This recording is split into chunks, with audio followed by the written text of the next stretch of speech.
Hello and welcome to my channel. Today I'm going to be working on some Christmas ornaments. Now these ornaments are ceramic and I'm going to be adding some crystals, glass, some beads and topping them off with resin.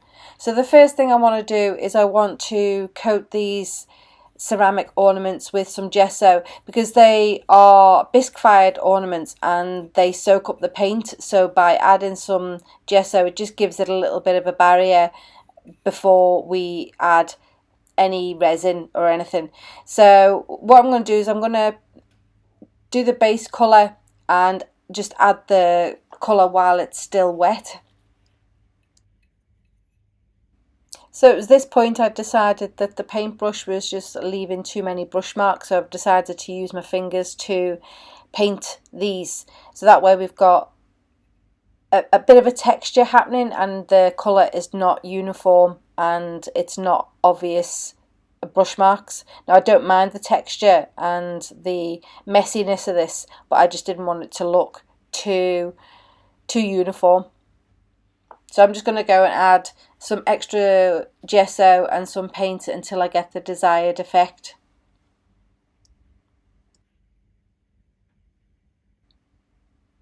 So the colours I'm using on this is an aqua, well a turquoise with Payne's grey and white, and I'm just going to play around with it until I get it looking how I want it to look. So I'm actually quite happy with that.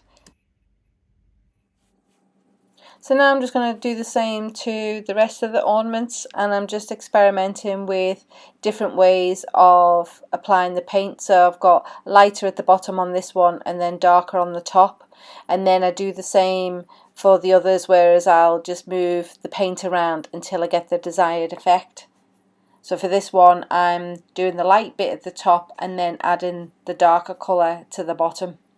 Now I do like this one where you do get good contrast, and I find that those work best.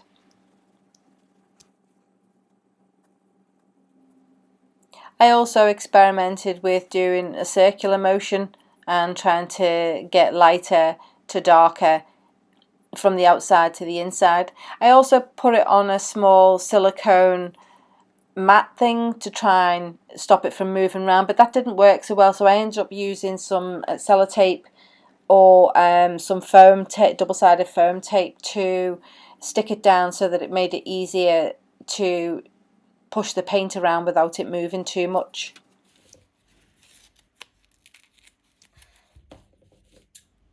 Now the double-sided foam tape worked well for sticking this down and allowing me to paint it without it moving, and I was also able to pick it up and do the sides and grip it from the back, which made it life a little bit easier. So as you can see, I'm also using different colours. Now the colours I'm choosing is related to the beads and crystals that I have already to hand, so that I'm going to decorate them with those. So this is where my choice of colours have come into play. Now I'm only doing 3 of the pink ones because I'm not sure how well these will sell. Now I'll be selling these at the shopping centres and markets, and so I don't want to be holding on to these for too long. So hopefully they end up being quite a good colour, but we won't know until we give it a go. Now I found that these items sell well at markets and at the shopping centres, so they're really fun to make and they're good sellers. So moving on to the next colour, I'm using a gold with the gesso, and I find that the gold ones actually sell quite well because they're more in a traditional colour, so these usually sell quite well, and I also think they look quite attractive once they've got the glass and the crystals on them, because the way the light shines off the gold and things, they make them quite effective.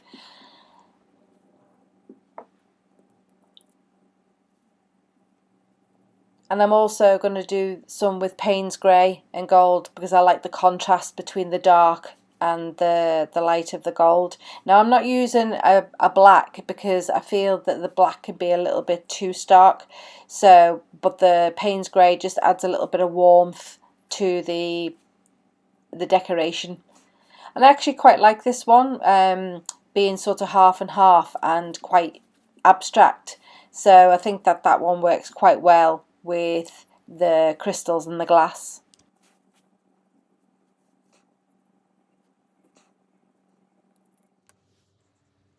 The next colour options I went with was the Payne's grey with the turquoise. This Payne's grey always goes well with aqua and turquoise, so I've just started off with a dark layer and then I'm just going to add some of the turquoise on top. And I actually wanted to have this abstracty, painty feel, so I think this actually works quite well.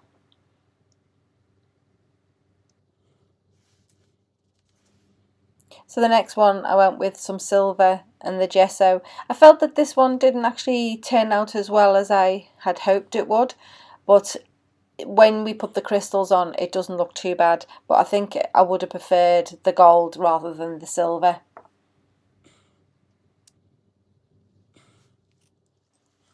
So for this one I tried the Payne's grey with the silver, and I actually quite like this one. I quite like the darkness with the silver. I think that works better than the white because you've got a little bit more contrast going on.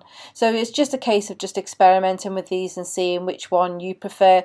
And like I said earlier, this is just for background. It's not to be perfect or anything, because you're not going to see a great deal of it after we've added the crystals and the glass and the resin, etc. So now that the paint is dry, it's time to add the embellishments. So I'm attaching these with some gel medium. Now this will dry clear, and so I quite like gel medium because it's a very good glue for gluing things, well, glass and stones, to a variety of items. So I'm just going to add the gel medium and then start adding those items. Now the reason why I'm gluing these down and not just sticking them in the resin is I've found, particularly the glass pebbles, that when the changes of temperature happens, that the glass can come away from the resin. So this is why I like to glue it down first. So as you can see, I'm just adding a generous layer of the gel medium, and I am moving in the direction of the paint just so I know where I need to add the items to it. And we do need quite a lot on here to make sure that this bonds quite well, especially the smaller beady type things. They need a little bit of substance for them to stick.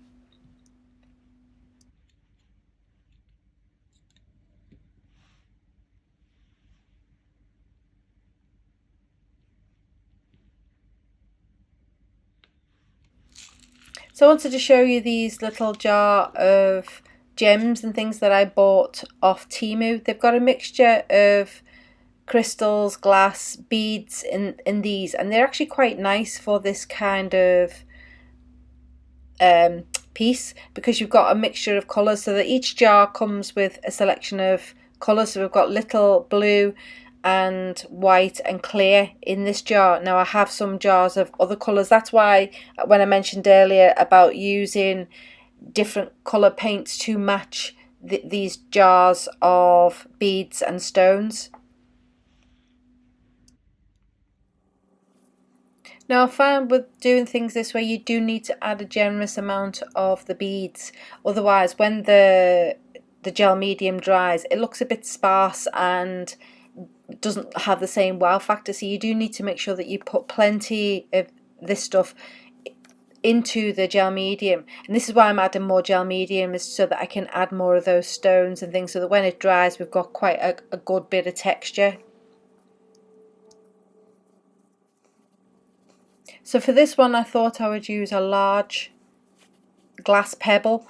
Now it's probably not one of my favourite pieces, however when this dries we get a nice crackle effect in the background, which turns out to be quite nice. But I wish I'd actually used a clear pebble rather than a blue one, but you know, you try these things and just see how they turn out. Now so for this one I've got more of an aqua colour selection of beads, and this one contains a little bit of silver foil and little mirror pieces, which are quite nice as well. So again, I'm going to add a generous layer on there and make sure that we've got some good texture as well as some contrasting colours. Now don't worry too much, like I say, of the gel medium, because it does dry clear, and so you won't see the messy marks when we come to add the resin later. So for this one I'm using some clear quartz crystal. Now once this is dried, I actually realised that I preferred the glass pebbles instead and the glass beads, because I like that they show the colour underneath. But the crystals are still nice, but I just think the glass beads work better. So again, I'm going in with some of the clear quartz and beads, and I'm just going to fill in the area as best I can with lots of them. So I found that you tipping the beads on there work better to make sure we get the maximum amount on there, and then we'll just leave that to dry. So for this one I've actually got some frosted pebbles as well as the clear, and then I'm just pouring some of those gems, which have got a selection of glass beads and crystals in there, and then I'm just going to move them around. They've also got some mirror pieces as well as some mirror glass, so I'm just going to add those, and then later on the resin will will make the frosted beads a lot more glossy, which looks quite nice. So on this one I'm also using some aqua frosted glass, and again I do like the glass pieces on these.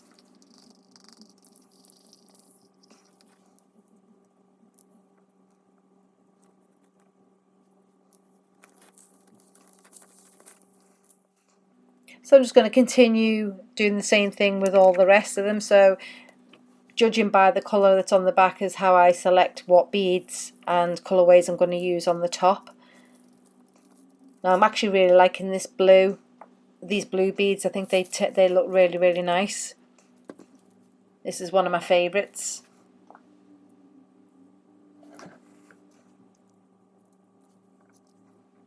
So for this one again I'm going with some of the clear quartz crystal. I could have used some rose quartz, but I didn't think of that at the time. I've just thought of it now.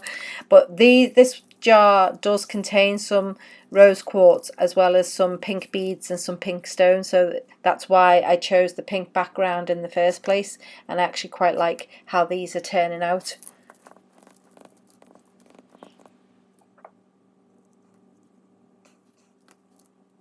And then same with this one, I'm just going to add some beads, some glass on this one, and I'm just going to go and do the same thing. So as you can see, I'm not doing anything special. Each colourway gets a similar treatment, so it makes a little bit of a collection of each of the colours, but then the whole piece comes together and does look like a larger collection, even though there's different colourways, because I'm doing a similar thing. Now these jars started getting a little bit empty, so what I've decided to do is add some extra beads to them. So I got these beads from Temu, and all I'm doing is I'm just adding them to the jar, just give them a little shake, and then now I can continue with adding them to the decorations. So you can see you just added a little bit of extra colour in there, and I also added some pink, some cerise pink, to just darken that colour up, because the backgrounds are quite a dark pink. I just thought that this would work well with those.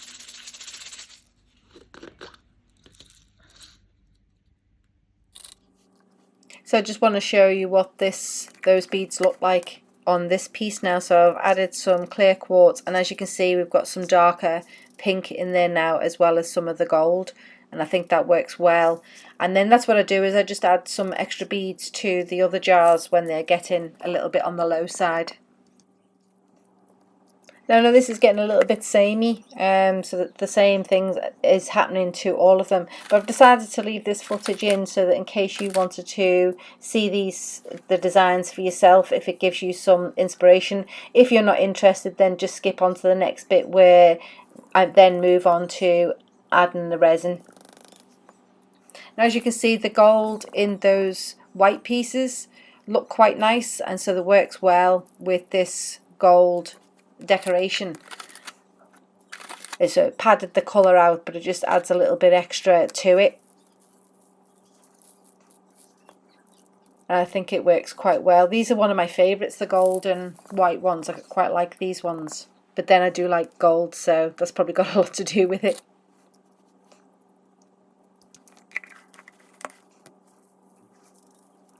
What has been your favourite one so far? Please leave a comment below with which ones that you like, and also what you would like to see me making in the future.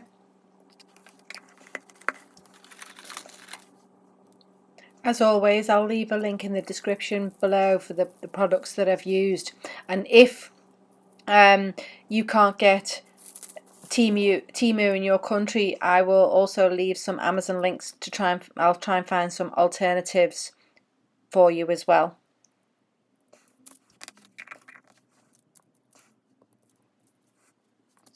So for this tub, I did actually add a bit more aqua to it, just so that it would work well with here. And I'm also adding some of the more clear on top because I didn't quite have enough aqua left, but I think that works quite well. So for this one, because I'm low on the clear, I've decided to add some green teal beads and some other colours just to bulk this out. Now these beads I got from Temu also, and I was just testing them out to see how big they were and what I could perhaps use them for. So I've had those for a while. I wasn't sure how I was going to use them, but I think they work well mixing them with some of the glass and the other beads, so they've not gone to waste. And again, I'm just mixing up my own selection, so as you can see that actually turns out quite well. So you can, of course, make your own tub of beads using some clear quartz, some beads, some seed beads and mirror pieces, bits of metal flakes, and make your own up. So you don't necessarily have to buy them. I just found them to be handy to already have them mixed up, and it also gave me ideas for future collections and whatnot. Now this one turned out to be my least favourite of them all. So the only bit that I really liked with it was the glass bead in the middle. I wish I'd put more glass in this, and also perhaps maybe a bit more colour, because when it dries there doesn't seem to be a great deal of colour in there, and yeah, I didn't like this one quite as much.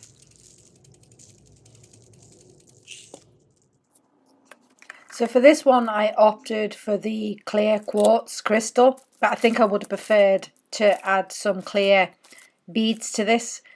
But yeah, you've got to try these things out to see whether you like them or not. So moving forward, I maybe not use so much of the crystals and go with the glass, because I like to be able to see what I painted underneath. I didn't think that would bother me so much, but I do prefer that, to see the colour underneath.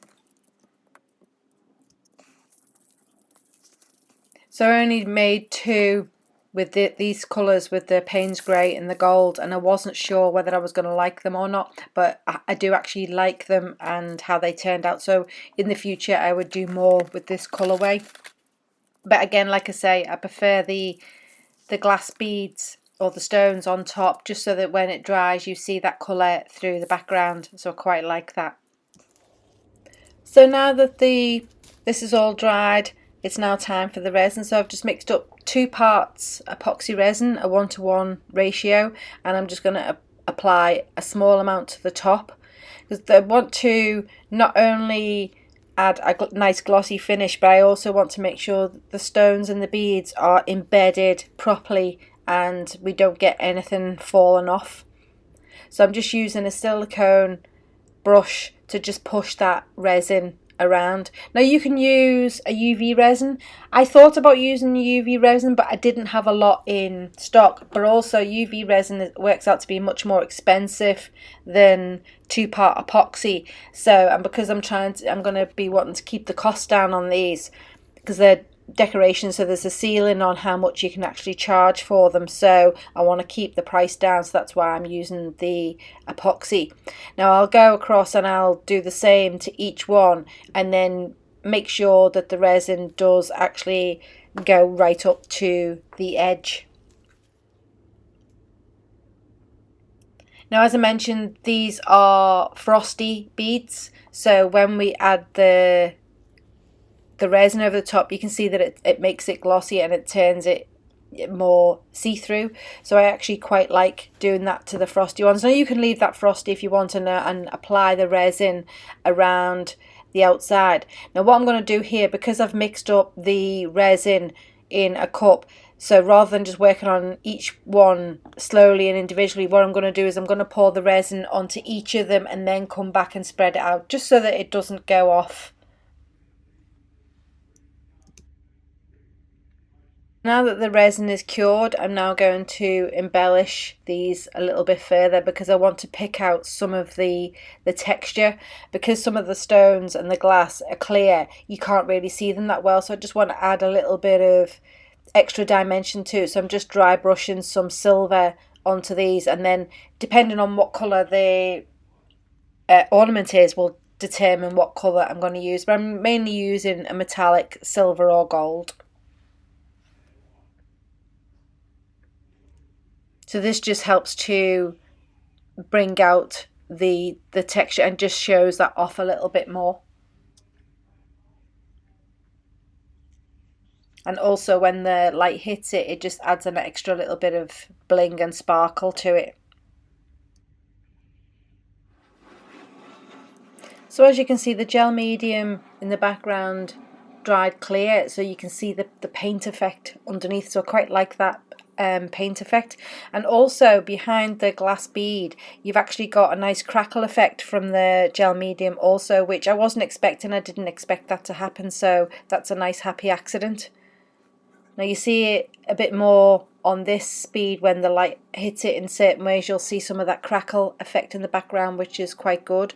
You'll also see that I have some streaks of resin across the top. Now that is just because as the resin was running off the glass pebble, it created a nice pattern, which I quite like, and I will then highlight that also with some of the silver, because I want to pick that out and show off that extra texture on the top. So again, a happy accident, and I quite like that, so I want to make the most of it. So for this one, I'm actually picking out the stones with some of the silver paint, because again I want to show some of the texture, and so that when the light hits it, it stands out. So I'm just dry brushing some of that silver across the edges of where the crevices and creases are, so that you can, and the cracks, so you can see them, they stand out a little bit more and they don't just look like blobs just plonked on there. It looks like part of the piece, because then when I add the silver onto the raised areas, it all looks like a cohesive piece. Now you don't need to do this, you don't need to add that extra paint if you feel it doesn't need it. I just felt it just needed a little something extra to help show that texture off. But then, having said that, when the light hits it, it does stand out quite well. It works better, I feel, where you've got more of a contrast, so that with the darker and the lighter blue, I think it works well. So this is all little things that you take on board when you come to do your own. So as you can see here, the darker areas in the center work well with the lighter of the background. So again, I'm just adding some silver to just help pick that out a little bit and just add a little bit of extra dimension to the piece.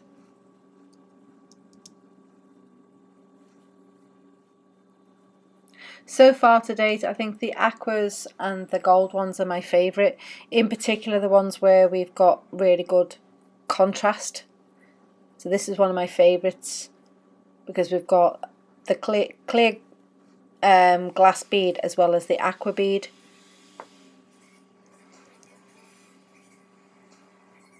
So for the gold ones, I've actually gone in with some gold alcohol inks, because I really like the gold on the alcohol inks, because I think it adds a little bit of extra sparkle to it, and it does pick out the texture quite well. and again it works well on the clear quartz crystal and just adds a little bit of extra dimension to the piece. Now I do have a silver alcohol ink, but that was, I couldn't get the lid off, and then I didn't like how it was looking, that's why I just went with regular silver paint. But if you've got the silver alcohol ink, I think that works well also.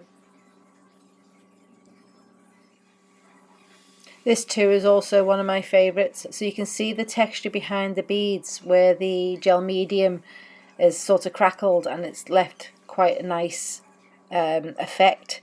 But I also like the dark, really dark contrasting against the gold. I think it looks quite effective, and also when you add the extra gold, I think it just helps lift that out. Now I then had to decide on some of these other pieces which do already have a bit of silver in, but I thought that if I was to add silver to it, it would perhaps look a little bit lost. That's why I've gone with a contrasting gold, and I quite like the effect that this is given on the dark blue.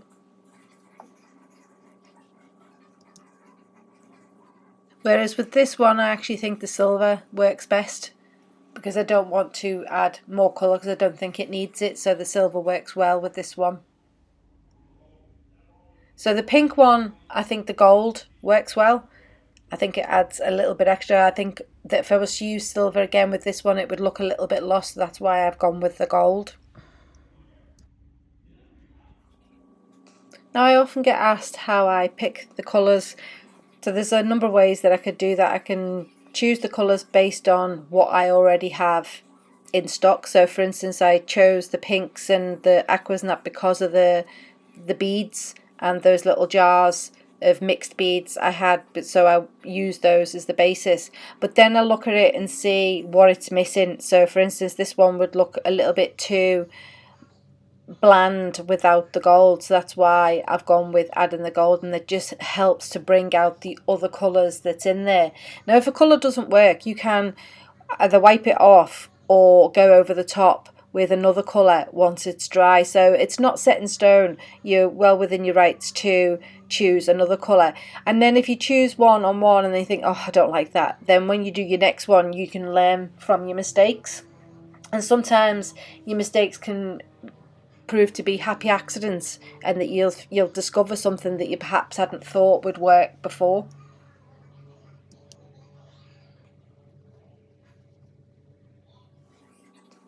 And when working on a collection like I am, where I've got several on the go, there's going to be some that you don't like and some that you absolutely love, but that's not to say that your customer wouldn't like the one that you don't like, because I've created pieces in the past that I really didn't like and they've been the first to sell.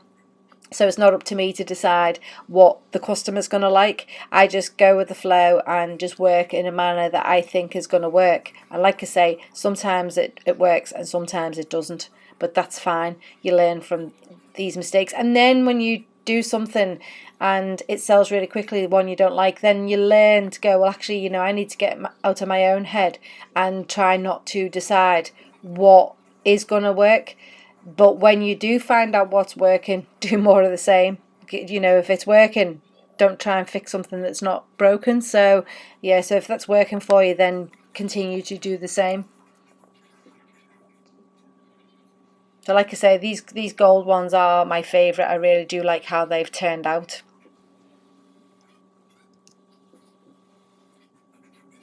So here's an example. The background has already got a lot of gold, and I decided to go with the gold on top. With hindsight, it probably would have been better if I'd gone over the top with some silver, and then that would have given me some nice contrast.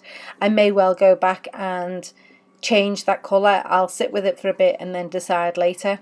So for instance, this one here, because it's predominantly silver with a touch of the Payne's grey, I've decided to go with the gold, and I think it works quite well with that. So it's picking out the texture, but I can still see a lot of the silver in the background and a touch of the dark colour. I wish I'd had a bit more of the dark colour in this, and I love the way that the dark colour's shining through that glass pebble, but hey ho, you live and learn. So now that they're all done, it's now time to attach the ribbon. So I bought these ribbons at my local red dot store, so there was different colours, so I'm going to choose colours that match closely to the finished piece. So these were the best match for the ornaments, so they're not perfect, but I felt that they were the closest to them, so I'll add these to them all and then they're ready to go. I've just got to sign the back and price them up, and they're then ready to go off to market with me next week.